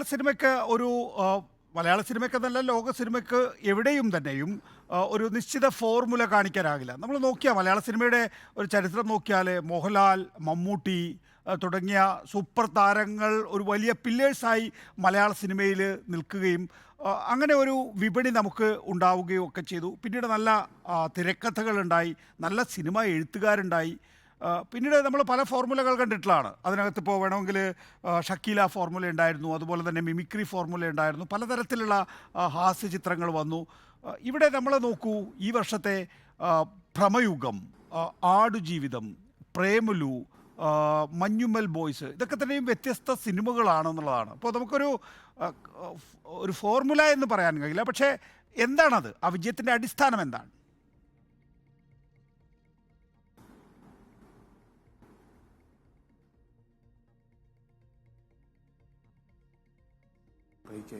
ലിസ്റ്റിൻ, കേൾക്കുന്നില്ലേ? കട്ടായിപ്പോയി ലാസ്റ്റ് പറഞ്ഞു. അല്ല, എന്റെ ചോദ്യം എന്ന് പറയുന്നത് എന്താണ് ആ ഫോർമുല? നമുക്ക് ഒരു നേരത്തെ നമ്മളൊരു ഫോർമുലയുടെ അടിസ്ഥാനത്തിൽ വിജയങ്ങൾ കണ്ടെത്തിയിട്ടുണ്ടെങ്കിലും ഇപ്പോൾ വിജയിക്കുന്ന സിനിമകളെല്ലാം വ്യത്യസ്തമായ രീതിയിലുള്ള സിനിമകളാണ്. അപ്പോൾ ഒരു കൃത്യമായ ഒരു ഫോർമുലയാണോ അതോ എന്താണ് ആ വിജയത്തിന്റെ അടിസ്ഥാനം? ഇല്ല, ഇപ്പോൾ അതിൽ തന്നെ ഉണ്ടല്ലോ, ഇപ്പോൾ നികേഷ് ചേട്ടൻ പറഞ്ഞ ആ പേരുകളിൽ തന്നെയുണ്ട്. ഒരു ഫോർമുല ഇല്ല എന്നുള്ളത് മാത്രമാണ്. ആളുകളെ ഈ സിനിമകളെല്ലാം ത്രസിപ്പിക്കുന്നു, രസിപ്പിക്കുന്നു, എന്റർടൈൻ ചെയ്യിപ്പിക്കുന്നു എന്നുള്ളത് മാത്രമാണ്. ഒരു ബ്രഹ്മയുഗം ആയിക്കോട്ടെ, അന്വേഷിപ്പിൻ കണ്ടെത്തുക ആയിക്കോട്ടെ, പ്രേമലു ആയിരിക്കോട്ടെ, മഞ്ഞുമൽ ബോയ്സ് ആയിക്കോട്ടെ, ആവേശം ആയിക്കോട്ടെ, വർഷങ്ങൾക്ക് ശേഷം ആയിക്കോട്ടെ, ഇതെല്ലാം വലിയ ഹിറ്റുകളാണ് സംഭവിച്ചുകൊണ്ടിരിക്കുന്നത്. ഈ സിനിമകളെല്ലാം ഒന്നിനൊന്നിന് ഡിഫറൻ്റ് ആണ്. പ്രമേയത്തിലായിരിക്കോട്ടെ, അവതരണ രീതിയിലായിക്കോട്ടെ, ആസ്വാദന രീതിയിലായിക്കോട്ടെ, ഇതെല്ലാം വ്യത്യാസമുള്ള സിനിമകൾ തന്നെയാണ്. ഇപ്പോൾ ഇതിൽ നിന്ന് വ്യത്യസ്തമായിട്ടുള്ളൊരു സിനിമയാണ് ഇന്ന് മലയാളി ഫ്രം ഇന്ത്യ എന്ന് പറയുന്ന എൻ്റെ സിനിമയും. അപ്പോൾ ഇതെല്ലാ സിനിമകളും കാണാനായിട്ട് ഇപ്പോൾ ആൾക്കാരുണ്ട് എന്നുള്ളതാണ്. കാരണം ഇപ്പോൾ സിനിമ ഒന്നുകൂടെ ഞങ്ങൾ നേരത്തെ എടുത്തതുപോലെയല്ല, ഒന്നും കൂടെ ഞങ്ങൾ കോൺസെൻട്രേറ്റ് ചെയ്തിട്ടാണ് എടുക്കുന്നത്. കാരണം ഈ ഡിജിറ്റൽ പ്ലാറ്റ്ഫോം ഒരു ലാസ്റ്റ് 1 ഇയർ നോക്കുമായിരുന്നെങ്കിൽ, അല്ലെങ്കിൽ 1.5 ഇയർ നോക്കുമായിരുന്നെങ്കിൽ എല്ലാ സിനിമകളും എടുത്തുകൊണ്ടിട്ടിരുന്ന ഒരു കാലഘട്ടമായിരുന്നു. ഈ ഫെബ്രുവരി മുതൽ നോക്കിക്കഴിഞ്ഞു കഴിഞ്ഞാൽ പല സിനിമകളും, അല്ലെങ്കിൽ അതിന് മുമ്പിറങ്ങിയ ജയറാമേട്ടൻ സിനിമയുണ്ട്, മമ്മൂക്കയും കൂടെ ഉള്ള സിനിമ ഓസ്ലർ, അതുപോലും ആഫ്റ്റർ റിലീസാണ് OTT നടന്നത്. പ്രേമലു ആണെങ്കിൽ ആഫ്റ്റർ റിലീസാണ്, മഞ്ഞമ്പൽ ബോയ്സ് ആഫ്റ്റർ റിലീസാണ്, ആടുജീവിതം കൊടുത്തിട്ടില്ല, എൻ്റെ സിനിമ ഇതുവരെ കൊടുത്തിട്ടില്ല. അപ്പോൾ ആവേശം മാത്രമാണ് നേരത്തെയുള്ള കമ്മിറ്റ്മെന്റുകളിൽ വിറ്റ സിനിമ എന്ന് പറയുന്നത്. സോ അതുകൊണ്ടിട്ട് ഇന്ന ഫോർമുല എന്നില്ല. ഇപ്പോൾ വന്നിട്ട് എല്ലാവരും തിയേറ്ററിൽ ഓടുന്ന സിനിമ എന്ന് മാത്രമേ ഉള്ളൂ വിചാരിക്കുന്നുള്ളൂ. ഇതിന്റെ കഥ മാത്രം വ്യത്യാസമുണ്ട്. ഇഷ്ടപ്പെടുന്ന സിനിമകളാണ് എങ്കിൽ, പ്രേക്ഷകർക്ക് ഇഷ്ടപ്പെടുന്ന സിനിമകളാണെങ്കിൽ ഇപ്പോൾ തിയേറ്ററിൽ നല്ല കളക്ഷൻ ലഭിക്കും എന്നുള്ളതാണ് ഇപ്പോഴത്തെ യാഥാർത്ഥ്യം. സത്യാവസ്ഥ അതാണ്. ഈ ഇത്രയും ഡിഫറെന്റ് സിനിമകൾ വന്നിട്ടും അതെല്ലാം തുടരൂ. ഇത്രയും ഡിഫറെന്റ് സിനിമകൾ വന്നിട്ട് അതെല്ലാം പ്രേക്ഷകരെ ഏറ്റെടുക്കുന്നു. സന്ദീപ്, അത് എന്തുകൊണ്ടാണെന്നുള്ളതാണ്. അതായത് നമ്മുടെ പ്രൊഡക്ഷനിലെ നമ്മുടെ പെർഫെക്ഷൻ കൊണ്ടാണോ, അതോ നമ്മുടെ ഈ പറയുന്ന OTTയിലൂടെ മലയാള സിനിമ കണ്ടു, നമ്മുടെ അന്യ സംസ്ഥാനക്കാരുടെ ടേസ്റ്റ് ബഡിൽ നമ്മൾ മലയാള സിനിമ എത്തിച്ചു, ഇനി അവർ തിയേറ്ററിൽ പോയാലും കണ്ടുകൊള്ളുമെന്നാണോ? എങ്ങനെയാണ് അതിനെ വിശദീകരിക്കുക സന്ദീപ്? അല്ല, ഇത് മാറി വരുന്ന കാലഘട്ടമുണ്ട്. നമ്മൾ മാറി വരുന്ന എന്താ പറയുക, തോട്ട്സ് ഉണ്ട്, നമ്മുടെ ചിന്തകൾ. നമ്മൾ ഓരോരുത്തരുടെയും പുതിയ പുതിയ സംവിധായകർ, പുതിയ പുതിയ മേക്കേഴ്സ്, പുതിയ പുതിയ റൈറ്റേഴ്സ്, പിന്നെ മാറി വരുന്ന ആസ്വാദന രീതി. അതായത് നേരത്തെ ഈ കോവിഡ് സമയത്ത് OTTയുടെ ഒരു അതിപ്രസരമുണ്ടായിരുന്നു. ശരിയാണ്, OTT വന്ന് കേരളത്തിൽ അവരൊരിക്കലും ഒരു റീജിയണൽ ലാംഗ്വേജ്, മലയാളം പോലെ ഒരു റീജിയണൽ ലാംഗ്വേജിൽ ഒരു 2023 ശേഷം വന്ന് പെനിട്രേറ്റ് ചെയ്യാനായിട്ട് ആഗ്രഹിച്ചിരുന്ന സമയത്താണ് ഈ കോവിഡ് വരുന്നത്. അപ്പം അവർ അൺഎക്സ്പെക്റ്റഡ് ആയിട്ട് അവർക്ക് ബൈ ഔട്ട് നടത്തേണ്ടി വന്നു പല മലയാളം സിനിമകളും. അവർക്ക് സബ്സ്ക്രിപ്ഷൻ ബേസ് കൂട്ടേണ്ടി വന്നു. അപ്പോൾ അന്ന് അവർ വിപണി നന്നായിട്ട് അവർ വിപണിയും അത്യാവശ്യം വന്ന് മോഹവില കൊടുത്ത് സിനിമ എടുത്തിട്ടുണ്ട്. അന്ന് പ്രൊഡക്ഷൻ ചെയ്യാൻ തയ്യാറായിരുന്ന പ്രൊഡ്യൂസേഴ്സിൻ്റെ അടുത്തും നടന്മാരുടെ അടുത്തും സംവിധായകരുടെ അടുത്തും അവരുടെ അടുത്ത് പ്രൊഡക്ഷൻ ചെയ്ത് അവർക്ക് കണ്ടന്റിൻ്റെ ആവശ്യമുണ്ടായിരുന്നു. ഇത്തരം കാര്യങ്ങളെല്ലാം ചെയ്തു വന്നപ്പോൾ ശരിക്കും പറഞ്ഞാൽ നമ്മുടെ ഓഡിയൻസിൻ്റെ ശരിക്കും പറഞ്ഞാൽ ആസ്വാദനത്തിൽ തന്നെ നമ്മൾ ഒരു ബാർ റേസ് ചെയ്തു. നമ്മൾ ശരിക്കും പറഞ്ഞാൽ അതിൻ്റെ നിലവാരം വളരെയധികം കൂടി. അതൊന്ന്. രണ്ട്, ഈ തിയേറ്റർ വാച്ചിങ് ഓഡിയൻസ് എന്ന് പറയുന്നത് പണ്ട് ശരിക്കും പറഞ്ഞാൽ ഒരു ഫാമിലി ഓഡിയൻസ് വന്നാൽ സിനിമ ഹിറ്റാവും എന്ന് പറയുന്ന ഒരു കാലഘട്ടത്തിൽ നിന്നും ഒരു 12-13 വയസ്സ് മുതൽ ഒറ്റയ്ക്ക് തിയേറ്ററിൽ പോകുന്ന ഏകദേശം 30 വയസ്സ് വരെ ഉള്ളവരാണ് ആദ്യത്തെ ഒരാഴ്ച സിനിമാ തിയേറ്ററുകൾ നിറഞ്ഞ് കവിയുന്നത്. അവരുടെ ഒരു ഫുട്ഫോളാണ് കൂടുതലുള്ളത്. അപ്പം അവരെ കേറ്റർ ചെയ്യുന്ന അത്തരം സിനിമകൾക്ക് കുറെ കൂടെ സാധ്യതകൾ ഇന്ന് ഉണ്ടായി. അതിന് പ്രത്യേകിച്ച് ഫോമുലയില്ല. നേരത്തെ നികേഷ് സർ പറഞ്ഞ പോലെ തന്നെ ഈ പ്രമേയം വേറൊരു ജോണറാണ്, മഞ്ഞുമ്മൽ ടോട്ടലി ഡിഫറെൻ്റ് ആണ്, ഒരു സർവൈവലാണ്, ഒരു റോം കോം ആയിട്ടുള്ള പ്രേമലു ഓടുന്നു, ഒരു കംപ്ലീറ്റ് ഈ പറയുന്ന പോലെ കോമഡി, മറ്റൊരു ത്രില്ലർ മോഡിലുള്ള ഒരു ആവേശം ഓടുന്നു, വർഷങ്ങൾക്ക് ശേഷം എന്ന് പറഞ്ഞാൽ വളരെ ഇമോഷണൽ ആയിട്ടുള്ള സിനിമ ഓടുന്നു. അപ്പം ഇതെല്ലാം പ്രേക്ഷകർക്ക് ഇഷ്ടപ്പെടുന്നു. ഇത് അത്യാവശ്യം പ്രൊഡക്ഷൻ ക്വാളിറ്റി തെല്ലും മോശമില്ലാത്ത ഒന്നിനൊന്ന് മെച്ചമായിട്ടുള്ള പ്രൊഡക്ഷൻ ക്വാളിറ്റിയാണ് ഈ സിനിമകൾ എല്ലാം ചെയ്തിട്ടുള്ളത്. ഇന്നിപ്പോൾ മലയാളി ഫ്രം ഇന്ത്യ എന്ന് പറയുന്ന സിനിമ എനിക്ക് തോന്നുന്നു ഇന്ത്യയുടെയും ദുബായിലും അവിടെ ഇവിടെ എല്ലാം ഷൂട്ട് ചെയ്ത സിനിമയാണ്. അപ്പോൾ ഇത്തരം സിനിമകൾക്കൊക്കെ പ്രേക്ഷകർ, ഈ പറയുന്ന നമ്മുടെ ഓഡിയൻസും കണ്ടുവരുന്ന ആ പ്രൊഡക്ഷൻ ക്വാളിറ്റി മറ്റ് ഇൻഡസ്ട്രിയിലെ അല്ലെങ്കിൽ മറ്റ് രാജ്യത്തെ സിനിമകളോളം നല്ല പ്രൊഡക്ഷൻ ക്വാളിറ്റി നമ്മളും കൊടുക്കുന്നു എന്ന് പറയുന്നത് അത് ഈ പറയുന്നത് പോലെ ഓഡിയൻസ് സിനിമ തിയേറ്ററുകളിലേക്ക് എത്താനായിട്ടൊരു ഘടകമാണ്. പിന്നെ സിനിമ എന്ന് പറയുന്നത് ഒരു ശീലമാണ്. കാണുക എന്ന് പറയുന്നത് ചിലപ്പോൾ 2-3 മാസം തിയേറ്റർ അടച്ചിടുവാണെങ്കിൽ ആ സമയം അവർ മറ്റു കാര്യങ്ങളിലേക്ക് വിനിയോഗിക്കുകയോ ഇതുപോലെ തിരിച്ച് OTTയിലേക്ക് പോകാനും തിരിച്ച് ആൾക്കാരെ തിയേറ്ററിലേക്ക് കൊണ്ടുപോകാനായിട്ട് നമ്മൾ ഇപ്പോഴത്തെ ഒരു അവസ്ഥയിൽ സിനിമയിലേക്ക് തിയേറ്ററുകളിലേക്ക് പ്രേക്ഷകർ വന്നുകൊണ്ടിരിക്കുകയാണ്. മൾട്ടിപ്പിൾ പല രീതിയിലുള്ള പല ജോണേഴ്സിലുള്ള സിനിമകൾ വരുമ്പോൾ അത് ആൾക്കാർക്ക് കാണാൻ സ്വീകാര്യമാണ്. അപ്പോൾ അത്ര ഓഡിയൻസും പാകപ്പെട്ടു എന്നുള്ളതാണ്. മാറി വരുന്ന കാലത്തിനനുസരിച്ച് ഓഡിയൻസും പാകപ്പെട്ടു എന്നാണ് എനിക്ക് തോന്നുന്നത്. ലിസ്റ്റിൻ, നമ്മളെല്ലാ കാലഘട്ടത്തിലും, ഇപ്പോൾ ആദ്യ കാലഘട്ടത്തിൽ ആകെ നമുക്കുണ്ടായിരുന്നത് അല്ലെങ്കിൽ പിൽക്കാലത്ത് വന്നു ചേർന്ന ആദ്യത്തെ കാര്യം എന്ന് പറയുന്നത് സാറ്റലൈറ്റ് റൈറ്റ് ആയിരുന്നു. ആ സമയത്ത് സിനിമ ഇൻഡസ്ട്രി ടെലിവിഷനിൽ ഈ അവധി ദിവസങ്ങളിൽ സിനിമ കാണിക്കുമ്പോൾ അതിനോട് കലഹിച്ചിരുന്നു, അതുകൊണ്ട് തിയേറ്റർ കളക്ഷൻ കുറയുന്നു എന്ന്. ഇപ്പോൾ ഒട്ടേറെ കാര്യങ്ങളുണ്ട്, OTT ഉണ്ട്, അപ്പോൾ ആളുകൾക്ക് ഏത് സമയവും കാണാം എന്നുള്ളതാണ്. ഈ കോമ്പിനേഷൻ കറക്റ്റ് ആയി കഴിഞ്ഞു. അതായത് ആദ്യത്തെ കുറച്ച് ദിവസം തിയേറ്റർ റിലീസ്, അത് കഴിഞ്ഞതിന് ശേഷം OTT റിലീസ്, OTTക്ക് ശേഷം സാറ്റലൈറ്റ് എന്ന നിലയിൽ ഒരു തൃപ്തികരമായിട്ടുള്ള ഒരു ഷെഡ്യൂളിംഗ് ആയോ യഥാർത്ഥത്തിൽ? ഇല്ല, ആയിട്ടില്ല. നേരത്തെ എങ്ങനെയാണെന്ന് ചോദിച്ചു കഴിഞ്ഞാൽ 30 ദിവസം അല്ലെങ്കിൽ 35 ദിവസം കഴിയുമ്പോൾ OTTയിൽ റിലീസ് ചെയ്യും. അത് കഴിഞ്ഞിട്ട് ഒരു 35 ദിവസം കഴിയുമ്പോൾ അല്ലെങ്കിൽ 40 ദിവസം കഴിയുമ്പോൾ സാറ്റലൈറ്റിൽ ടെലികാസ്റ്റ് ചെയ്യും. ഇതായിരുന്നു ഇതിൻ്റെ ഒരു കോമ്പിനേഷൻ. പക്ഷെ ഇപ്പോൾ എന്താണെന്ന് ചോദിച്ചു കഴിഞ്ഞാൽ തിയേറ്ററിൽ കുറച്ച് കളക്ഷനോടെ കിട്ടുന്നതുകൊണ്ടിട്ട് പ്രൊഡ്യൂസേഴ്സ് ഇപ്പോൾ ഈവൻ ഡേറ്റ് കൂടുതൽ ചോദിക്കാൻ തുടങ്ങി. ഒരു 45 ദിവസം 50 ദിവസം ചോദിക്കാനായിട്ട് തുടങ്ങി. അപ്പോൾ അങ്ങനെ ചോദിക്കുമ്പം OTT പ്ലാറ്റ്ഫോം അത് സമ്മതിക്കുന്നില്ല. ആക്ച്വലി അവർക്ക് 30-ാം ദിവസം 35-ാം ദിവസം തന്നെ ടെലികാസ്റ്റ് ചെയ്യണം. അപ്പോൾ അവരുടെ പീരീഡ് കൂട്ടി. അതായത് 70-ാം ദിവസം സാറ്റലൈറ്റ് ടെലികാസ്റ്റ് ചെയ്യേണ്ട ഒരു സ്ഥിതിയായിരുന്നു ഉണ്ടായിരുന്നത്. അതിപ്പോൾ 100 ദിവസത്തിലേക്ക് കടന്നു. അപ്പോൾ അങ്ങനെ വരുമ്പോൾ സാറ്റലൈറ്റ് നമുക്ക് ചിലപ്പോൾ വിൽക്കാൻ പറ്റത്തില്ല. അപ്പോൾ ചില അത്രയും ഡിമാൻഡുള്ള സിനിമ മാത്രമാണെങ്കിൽ നമുക്കൊരു 70 ഡേയ്സ് 75 ഡേയ്സിൽ നമുക്ക് കൊടുക്കാനായിട്ട് ഈവൻ പറ്റും. പക്ഷേ ഇതിപ്പോൾ നമ്മുടെ കയ്യിലല്ല അതിൻ്റെ ഒരു നെഗോസിയേഷൻ പവറോട് ഇരിക്കുന്നത്. ഇതിപ്പോൾ ആദ്യം ഇവർ നമ്മളെ ഒരു ചെറിയ മീനിട്ടിട്ട് വലിയ മീനെ പിടിച്ചതുപോലെയുള്ളൊരു പരിപാടിയാണ് ഇപ്പോൾ അവർ ചെയ്തുകൊണ്ടിട്ടിരിക്കുന്നത്. ഇപ്പോൾ എല്ലാവരെയും നേരത്തെ ഒരു വലിയ റേറ്റ് തന്ന് നമ്മളെ മോഹിപ്പിച്ചിട്ട് ഇപ്പോൾ ആ മോഹം അവസാനിച്ചിരിക്കുകയാണ്. ഇപ്പം ഞാൻ മുമ്പേ പറഞ്ഞ പോലെ എല്ലാ സിനിമകളും ഇപ്പോൾ ഇത് പ്രതീക്ഷിക്കാതെയാണ് ഇറക്കുന്നത്. ലക്കുള്ള ചില പ്രൊഡ്യൂസേഴ്സിന് മാത്രം ഇപ്പോൾ സംഭവിക്കാറുണ്ട്. ഇപ്പോൾ പല സിനിമകളും കണ്ടിട്ട് അവരെടുക്കാനായിട്ട് തുടങ്ങി.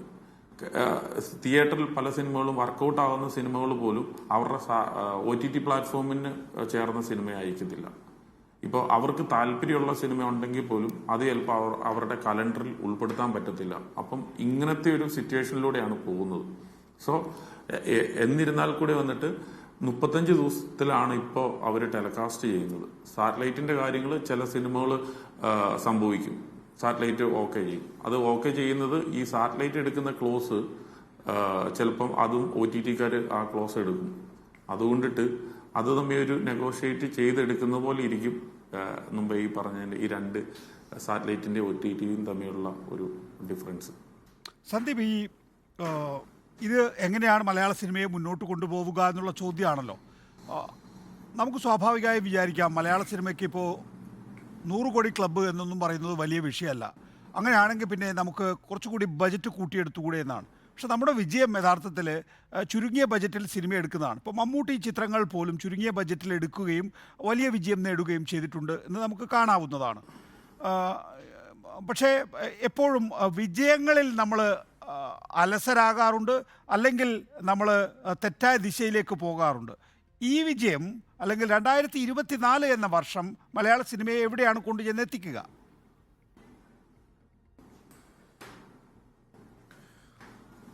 തീർച്ചയായിട്ടും ഈ വിജയങ്ങൾ നമ്മളെ അലസരാക്കാറുണ്ട് എന്ന് പറയുന്ന ഒരു യാഥാർത്ഥ്യം അത് പല കാലത്തും നമ്മൾ കണ്ടുവന്നിട്ടുള്ളതാണ്. അപ്പം ഈ വിജയത്തിനെ നമ്മൾ ഒരു ഊർജ്ജമായി എടുത്ത് മുന്നോട്ട് കൊണ്ടുപോകണം എന്നുള്ളതാണ്. മറ്റ് ഇൻഡസ്ട്രിയുടെ പ്രൊഡക്ഷൻ കോസ്റ്റും ക്വാളിറ്റിയും വെച്ച് നോക്കുമ്പോൾ നമ്മുടെ ഇൻഡസ്ട്രിയിലുള്ള ഏറ്റവും വലിയ നമുക്കൊരു ഗുണമെന്ന് പറയുന്നത് നമ്മുടെ ഡിസിപ്ലിനാണ്, നമ്മുടെ ഇൻഡസ്ട്രിക്കകത്തുള്ള ഡിസിപ്ലിനാണ്. കാരണം നമ്മളൊരു 55 ദിവസം കൊണ്ട് ഒരു സിനിമ അല്ലെങ്കിൽ ഒരു 70 ദിവസം കൊണ്ട് തീർക്കുന്ന ഒരു സിനിമ അവിടെ ചിലപ്പോൾ 200-250 ദിവസമോ അവിടെ ചിലപ്പോൾ ഷൂട്ട് ചെയ്യേണ്ടി വരുമായിരിക്കാം മറ്റ് സംസ്ഥാനങ്ങളിൽ അല്ലെങ്കിൽ മറ്റ് ഭാഷകളിലുള്ള സിനിമകൾ.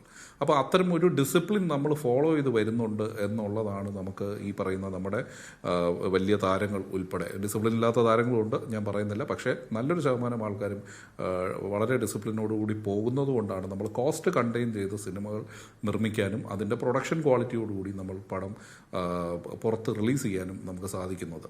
അപ്പം ഇതുപോലെ കണ്ടിന്യൂ ചെയ്താൽ മാത്രമേ നമ്മുടെ ഈ ഒരു ഇൻഡസ്ട്രിക്ക് നിലനിൽക്കാൻ പറ്റുള്ളൂ. കാരണം നമ്മൾ ബഡ്ജറ്റ് കൂട്ടിക്കൊണ്ടു പോയാൽ അതിൻ്റെ വിപണന സാധ്യതകൾ അതുപോലെ കൂടും എന്ന് പറയുന്നത് ആ യാഥാർത്ഥ്യത്തോട് നമുക്ക് പൊരുത്തപ്പെടാനായിട്ട് എനിക്ക് തോന്നുന്നു ഇനിയും സമയമെടുക്കും. കാരണം അത് ഉണ്ടാകുന്ന ഉണ്ടാവുമോ എന്നുള്ളത് കണ്ടു തന്നെ അറിയണം. കാരണം ഇപ്പോൾ വലിയ വലിയ സിനിമകൾ വരുന്നുണ്ട്, എമ്പുരാൻ പോലെയുള്ള സിനിമകൾ വരുന്നുണ്ട്, അതിന് വിപണന സാധ്യതകൾ ഉണ്ടാവാം. പക്ഷേ ഈ പറഞ്ഞതുപോലെ അത് ഒന്നോ രണ്ടോ വരുമ്പോൾ മാത്രമേ നമുക്കറിയാവുള്ളൂ അത് തുറന്നു കിട്ടുമോ എന്നുള്ളത്.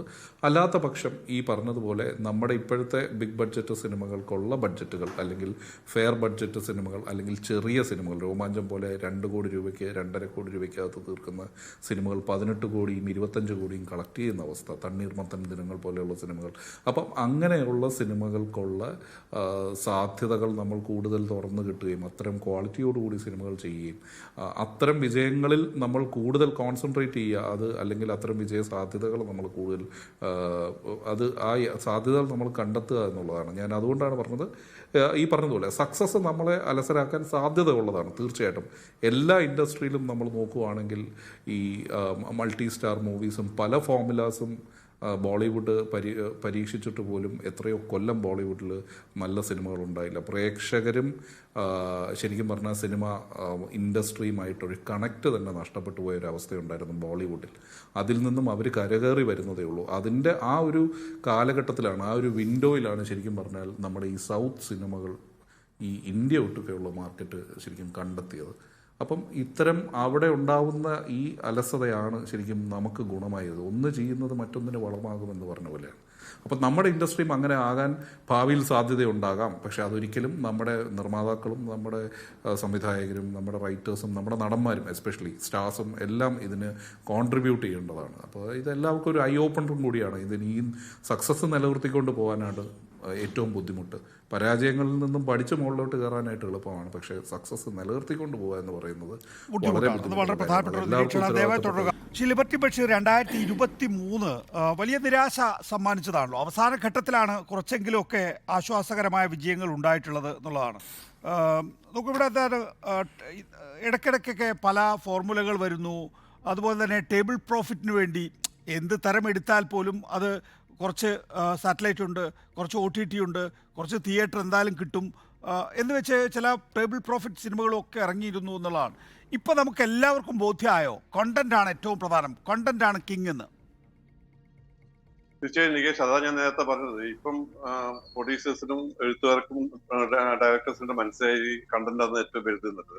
നേരത്തെ ടേബിൾ പ്രോഫിറ്റ് എന്തെങ്കിലും ഉണ്ടാക്കി OTT കൊടുക്കുക, അല്ലെങ്കിൽ OTT എടുക്കാൻ തയ്യാറാണ്, സാറ്റലൈറ്റ് എടുക്കാൻ തയ്യാറാണ്. ഇപ്പൊ അവർക്കെല്ലാം കൈകൊള്ളിയ സമയത്ത് അവർക്കും തോന്നി ഇത് അപകടമെന്നില്ല. ഒരു കാര്യം മനസ്സിലാക്കാൻ നമുക്ക് അഭിമാനിക്കാൻ പറ്റുന്ന ഒരു കാര്യം, ഇന്ന് ഇന്ത്യയിൽ ഏറ്റവും 1ാം സ്ഥാനത്ത് നിൽക്കുന്നത് കേരളവും മലയാളപ്പടമാണ്.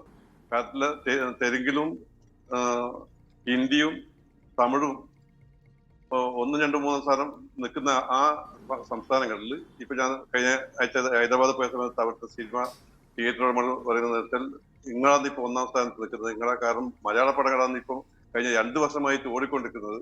കഴിഞ്ഞ 2 വർഷമായിട്ട് തമിഴും തെലുങ്കും ഹിന്ദിയൊന്നും പടം ഓടുന്നേ ഇല്ല. അവർക്ക് വല്ലപ്പോഴും ഒരു ഇറ്റ് കിട്ടിയതായി ആ സ്ഥിതിക്ക് മാറി. അത് മാറിയിട്ട് ഇപ്പൊ 2023 ഈ കോവിഡിന് ശേഷം, കോവിഡ് കഴിഞ്ഞിട്ട് കുറച്ചൊരു മോശം വന്നിട്ട് കോവിഡിന് ശേഷം എല്ലാം നമുക്ക് തിയേറ്ററിന് ഗുണം ചെയ്തിട്ടില്ല. അയാൾക്ക് വല്ലപ്പോഴും ചെറിയ ചെറിയ പടങ്ങൾ പൊട്ടിപ്പോയിട്ടുണ്ട്, വലിയ വലിയ പടങ്ങളിൽ ഓടിയിട്ടുമുണ്ട്. അതൊന്നും അറിയാത്ത സൂപ്പർ ഹിറ്റ് ഒന്നും ആയിട്ടില്ല. ലിബർട്ടി ബഷീർ, നമുക്കിപ്പോ തമിഴ്നാട്ടില് ഒരു വിജയ് സിനിമ ഇവിടുത്തെ എല്ലാ തിയേറ്ററുകളിലും ഓടുമല്ലോ. ഒരു മലയാള സിനിമ റിലീസ് ചെയ്തതിനേക്കാൾ കൂടുതൽ തിയേറ്ററുകളിൽ വിജയ് സിനിമ ഓടും. എന്നതുപോലെ ഒരു മാർക്കറ്റ് നമുക്ക് തമിഴ്നാട്ടിലോ ആന്ധ്രാപ്രദേശിലോ തെലങ്കാനയിലോ രൂപപ്പെടുത്താൻ സാധിച്ചിട്ടില്ല ഇതുവരെ, അല്ലേ? അല്ല, അത് അവിടത്തേക്ക് അത് പോയിക്കൊണ്ടിരിക്കുന്നത്. ഇപ്പൊ എനിക്കൊന്ന് ഈ വർഷത്തോട് കൂടിയിട്ട് അങ്ങനത്തെ കണ്ടന്റ് എടുക്കുകയാണെങ്കിൽ ഇപ്പൊ എടുത്ത ഈ എല്ലാ കണ്ടന്റും അവിടെ ഏത് ഭാഷയിലും പോകുന്ന കണ്ടന്റാണ്. പക്ഷെ അവിടെ പ്രശ്നമുണ്ട് ശ്രീ ലിബർട്ടി ബഷീർ. നമ്മളിപ്പോ വിജയ് സിനിമയോ അല്ലെങ്കിൽ രജനീകാന്ത് സിനിമയോ കമലഹാസൻ സിനിമയോ ഒക്കെയാണ് നമ്മൾ ആ നിലയിൽ എടുക്കുന്നത്. അല്ലാതെ ഒരു പുതിയ സംവിധായകന്റെ പുതുമുഖ ചിത്രങ്ങൾ നമ്മൾ എടുക്കുന്നില്ലല്ലോ. അപ്പോൾ ഇവിടെ ഉണ്ടാകുന്നത് അങ്ങനെയാണ്. ഇവിടെ ഇപ്പോൾ മമ്മൂട്ടിയുടെ ഭ്രമയുഗം ഹിറ്റാകുന്നത് അതിൻ്റെ കണ്ടന്റ് കൊണ്ടാണ്. അത് മമ്മൂട്ടി അഭിനയിച്ചു എന്നുള്ളത് കൊണ്ടല്ല, മാത്രമല്ല. 2, ഈ പറയുന്ന പ്രേമലുവോ അല്ലെങ്കിൽ മഞ്ഞുമൽ ബോയ്സോ ഹിറ്റാകുമോ ഇല്ലയോ എന്ന് കണ്ടറിഞ്ഞത് തിയേറ്ററുകളിൽ റിലീസ് ചെയ്തതിന് ശേഷം മാത്രമാണ്. ആടുജീവിതവും ആ നിലയിൽ ഒരു സാഹിത്യകൃതി എന്നുള്ള നിലയിലോ അല്ലെങ്കിൽ ബ്ലസ്സി എന്നുള്ള നിലയിലോ അല്ല, അതിൻ്റെ പെർഫെക്ഷൻ ബ്ലസ്സിയിലൂടെ ഉണ്ടായിട്ടുള്ള അല്ലെങ്കിൽ പൃഥ്വിരാജിലൂടെ ഉണ്ടായിട്ടുള്ള പെർഫെക്ഷൻ എന്നുള്ള ഇത് നമ്മുടെ ഇങ്ങനെയുള്ള സിനിമകൾ സെലക്ട് ചെയ്യാൻ തമിഴ്നാട്ടിലെയോ ആന്ധ്രാപ്രദേശിലെയോ തെലങ്കാനയിലെയോ കർണാടകത്തിലെയോ തിയേറ്ററുകൾക്ക് ആകുമോ എന്നുള്ളതാണ്. അത് അസാധ്യമല്ലേ ആ നിലയിൽ? അല്ല, ഒരിക്കലും അസാധ്യമല്ല. അത് ശ്രമിച്ചാൽ നടക്കാത്ത കാര്യങ്ങളൊന്നുമില്ല. അത് അവിടത്തേക്ക് എത്തും എന്തായാലും. കാരണം മലയാള ഇൻഡസ്ട്രിയിൽ അത് ഒരു കാര്യം മനസ്സിലാക്കണം അറിയോ, എനക്കൊന്ന് വർഷങ്ങൾക്ക് മുമ്പേ നമ്മളുടെ ഒരു പടം എടുക്കുന്ന സമയത്ത് പാച്ചിക്ക, പ്രിയൻ, ശശിയേട്ടൻ, ജോഷിയേട്ടൻ എല്ലാം ഒരു സ്ക്രിപ്റ്റിന്റെ പുറത്ത് ഇവരെ എല്ലാവരും ഇരിക്കും. ഇന്ന് ഇടക്കാലത്ത് പിന്നെ എല്ലാവരും സ്വന്തം സ്ക്രിപ്റ്റ് ഒരു സ്ക്രിപ്റ്റ് ഒരു ലൈന് മാറ്റണമെങ്കിൽ അതിന്റെ റൈറ്റ് സമ്മതിക്കില്ല, കൂട്ടായ്മ ഉണ്ടായിട്ടില്ല. ഇപ്പൊ വീണ്ടും ഈ പുതിയ റൈറ്റേഴ്സ് പിള്ളേര് കൂട്ടായ്മയാണ്. അവര് ഒറ്റക്ക് കഥ എഴുതുന്നല്ല. അവര് 5-10 ആൾക്കാർ ഇരുന്നിട്ട് ഒരു റൂമിൽ ദിവസങ്ങളോളം ഇരുന്ന് കഥ ഉണ്ടാക്കിയിട്ട് അവർ തമ്മിൽ അങ്ങോട്ട് അഭിപ്രായം പറഞ്ഞ് വ്യത്യാസം വരുത്തി ആ കൂട്ടായ്മയുടെ വിജയമാണ് ഇപ്പൊ ഈ കാണുന്ന ഇപ്പം വന്ന എല്ലാ പടങ്ങളും. അതില് വ്യത്യാസം ഉള്ളത് ഈ ബെഞ്ചമിന്റെ പ്രസിന്റെ ഒരു പടം മാത്രമേ ഇല്ല. കഥ വന്ന കഥയായതുകൊണ്ട് മാത്രമേ ഉള്ളൂ. ഇപ്പൊ ഒരു കാര്യം പ്രത്യേകം നേഴ്സ് ആവേശവും ഈ ബ്ലസ്സിന്റെ പടവും ഇത്രയും പടങ്ങൾ വന്നിട്ടും ആ പടത്തിന് ഈ ആഴ്ച ബ്ലസ്സിന്റെ പടം വന്നിട്ടും ആ പടത്തിന് ഒന്നും സംഭവിച്ചില്ല. ഇപ്പൊ ഫുൾ ഹൗസ് പോയിക്കൊണ്ടിരിക്കുകയാണ് 2 പടങ്ങളും. പക്ഷെ അവിടത്തേക്ക് ഇതുവരെ അല്ല അത് അവിടത്തേക്ക് എത്താൻ വേണ്ടി. അതാണ് ലിസ്റ്റിൻ. അങ്ങനെയാണെങ്കിൽ നമുക്ക് നോക്കൂ, നമ്മൾ നേരത്തെ ഹോളിവുഡ് സിനിമകൾ കണ്ടു തുടങ്ങിയിട്ടുള്ളതാണ്. എന്തുകൊണ്ടാണ് ഹോളിവുഡ് സിനിമകൾ വലിയ ബജറ്റിലുള്ള നല്ല ക്വാളിറ്റിയുള്ള സിനിമകളാണ് ഹോളിവുഡ് സിനിമകൾ എന്നുള്ളത് കൊണ്ട് ഒരു 2-3 മണിക്കൂർ നേരം നമുക്ക് ആസ്വദിച്ചിരിക്കാൻ കഴിയുമെന്നുള്ളതുകൊണ്ട് ഒരു പുതിയ ഇംഗ്ലീഷ് പടം വന്നാൽ നമ്മൾ തിയേറ്ററുകളിലേക്ക് പോകുന്നു. പിന്നീട് ആ നിലയിലേക്ക് ബോളിവുഡും വന്നു. തട്ടുപൊളിപ്പൻ ഫിലിമുകൾ, ആ തട്ടുപൊളിപ്പൻ സിനിമകൾ നമുക്ക് 2-3 മണിക്കൂർ കണ്ടിരിക്കാൻ കഴിയും എന്നുള്ള ആത്മവിശ്വാസമുള്ളതുകൊണ്ട് നമ്മൾ ഹിന്ദി എന്ന ഭാഷയെ സ്വീകരിക്കുന്നു. പിന്നീട് തമിഴ്നാട്ടിൽ തമിഴ് സിനിമകൾ ആ നിലയിൽ വരുന്നു. വളരെ നമ്മുടെ സൂപ്പർ താരങ്ങളെ പോലെ പ്രിയപ്പെട്ടവരായി നമുക്ക് രജനീകാന്തിനെയും കമലഹാസനെയും വിജയും ഒക്കെ മാറുകയൊക്കെ ചെയ്തു. തെലുങ്ക് ഒരു കൂട്ടം ആളുകൾക്ക് ആ നിലയിൽ മാറിയിട്ടുണ്ടെങ്കിൽ പോലും എല്ലാവരിലും എത്തിയിട്ടില്ല എന്നുള്ളതാണ്. ആ നിലയിൽ മലയാള സിനിമ വളർന്നിട്ടുണ്ടോ? വളരുമോ?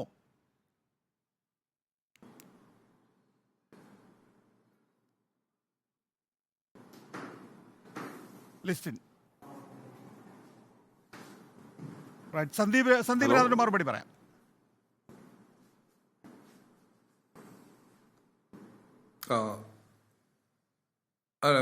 തീർച്ചയായിട്ടും ഈ വളർച്ചയുടെ പാതയിൽ തന്നെയാണ് മലയാളം സിനിമ. കാരണം വെച്ചാൽ ഞാൻ നേരത്തെ പറഞ്ഞതുപോലെ മലയാള സിനിമയ്ക്ക് അതിനുള്ള സാധ്യതകളുണ്ട്.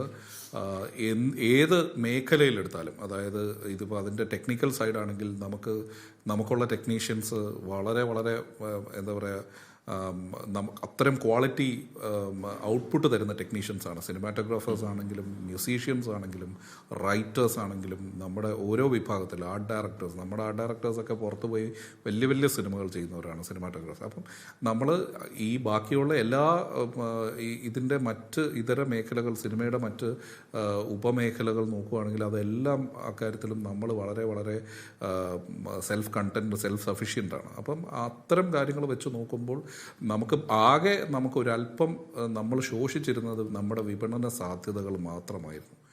പിന്നെ നമ്മുടെ താരങ്ങൾ ഇപ്പോൾ ഇവിടുന്ന് നമ്മുടെ ഒരു സെറ്റ് ഓഫ് നമ്മുടെ ഈ വിപണന കാലഘട്ടം വരുന്നത് വരെ നമ്മൾ പ്രൊഡക്ഷൻ ക്വാളിറ്റി നിലനിർത്തി അല്ലേ? ഒട്ടുക്കെയുള്ള ഒരു മാർക്കറ്റുണ്ട്.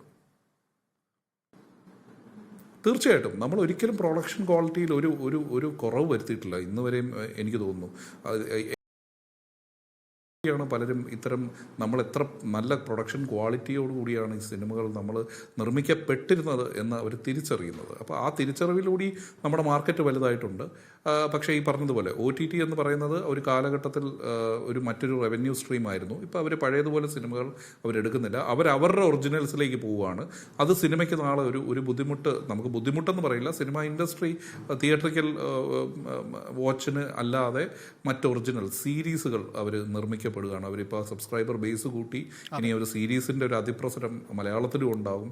അപ്പം ഇത്തരം കാര്യങ്ങൾ ഇനിയും മുന്നോട്ട് വരികയാണ്. അപ്പോൾ നമ്മൾ വിപണന സാധ്യതകൾ കൂട്ടി വരുന്ന ഒരു കാലഘട്ടം കൂടിയാണ്. ഈ സിനിമകൾ അതിൻ്റെയൊക്കെ ചുവടുവെപ്പാണെന്നാണ് ഞാൻ പറയുന്നത്. ഓരോ പടികൾ കയറിക്കൊണ്ടിരിക്കുകയാണ്. 2024 കഴിയുമ്പോൾ 2025 കിടക്കുമ്പോൾ 2030 എത്തുമ്പോഴൊക്കെ നമ്മുടെ ഇൻഡസ്ട്രി ഇതിലും തീർച്ചയായിട്ടും വലുതായിരിക്കും. നമ്മുടെ താരങ്ങൾക്ക് കുറെ കൂടി ഇന്ത്യ ഒട്ടുക്കെയുള്ള ഒരു അംഗീകാരം കിട്ടുന്ന തീർച്ചയായും. അവസാനമായിട്ട് ഇപ്പോൾ താങ്കളുടെ മലയാളി ഫ്രം ഇന്ത്യ നോക്കൂ, ആവേശപൂർവ്വം ആളുകൾ തിയേറ്ററുകളിലേക്ക് വരുന്നുണ്ടോ? തിയേറ്ററുകളിലേക്ക് ഇടയ്ക്ക് നമ്മൾ എന്തിനു പോകണം എന്ന് ആലോചിച്ചിരുന്നു. ഇപ്പോൾ ആവേശപൂർവ്വം വരുന്നുണ്ടോ? പ്രത്യേകിച്ച് താങ്കളുടെ ഇന്ന് റിലീസ് ചെയ്ത മലയാളി ഫ്രം ഇന്ത്യ എന്ന സിനിമയിൽ താങ്കൾക്ക് ആദ്യ ചുവട് കിട്ടിയിട്ടുണ്ടാവുമല്ലോ അതിൻ്റെ. തീർച്ചയായിട്ടും ഇന്ന് തന്നെ നമ്മൾ 45ഓളം എക്സ്ട്രാ ഷോസ് ആണ്, അതായത് 11 മണി രാത്രി 11 മണിക്ക് ശേഷമുള്ള എക്സ്ട്രാ ഷോസ് നമ്മളൊരു 45 സ്ഥലത്ത് നമ്മൾ വെച്ചിട്ടുണ്ട്. അതുപോലെ തന്നെ നമ്മുടെ ഔട്ട്സൈഡ് കേരളയാണെങ്കിലും നമ്മൾ നേരത്തെയൊക്കെ മാക്സിമം ഒരു 50 സ്റ്റേഷൻ അല്ലെ 70 സ്റ്റേഷൻ ആണ് മാക്സിമം ചെയ്തുകൊണ്ടിട്ടിരുന്നത്. ഇന്ന് മലയാളി ഫ്രം ഇന്ത്യ എന്ന് പറയുന്ന സിനിമ ഔട്ട്സൈഡ് കേരള തന്നെ ഓൾമോസ്റ്റ് 300 സെന്ററുകളിൽ ചെയ്യാനായിട്ട് സാധിച്ചു. അപ്പം ഇതെല്ലാം മലയാള സിനിമയുടെ ഒരു ഒരു ഒരു ഒരു സാധ്യത കൂടുതലായതുകൊണ്ടിട്ടാണല്ലോ എല്ലാ ലാംഗ്വേജിലും എല്ലാവരും സ്വീകരിക്കുന്നു. അതിന്റെ വിപണന സാധ്യതയും വലുതായതുകൊണ്ടിട്ട് മാത്രമാണ് ഇങ്ങനെയൊക്കെ ചെയ്യാനായിട്ട് സാധിക്കുന്നത്. ഇപ്പൊ ആളുകൾ നൈറ്റ് ഷോ ഭയങ്കരമായിട്ട് പ്രിഫർ ചെയ്യുന്നു. ഇപ്പോൾ ഏത് സിനിമയാണെങ്കിലും ആടുജീവിതം ആയിക്കോട്ടെ, ആവേശം ആയിക്കോട്ടെ, എല്ലാം 12 മണി ഷോസ് ആണ് ഇപ്പോൾ കൂടുതൽ. രാവിലെ മോർണിംഗ് ഷോയോടെ നൈറ്റ് ഷോ ഇപ്പോൾ കൂടുതലായിട്ട് ഡെവലപ്പ് ആയിരിക്കുകയാണ്. ഓക്കെ, നന്ദി ശ്രീ സന്ദീപ് സേനൻ, ശ്രീ ലിസ്റ്റിൻ സ്റ്റീഫൻ, ഒപ്പം തന്നെ ലിബർട്ടി ബഷീർ ഈ വിഷയത്തിൽ സംസാരിച്ചതിന്.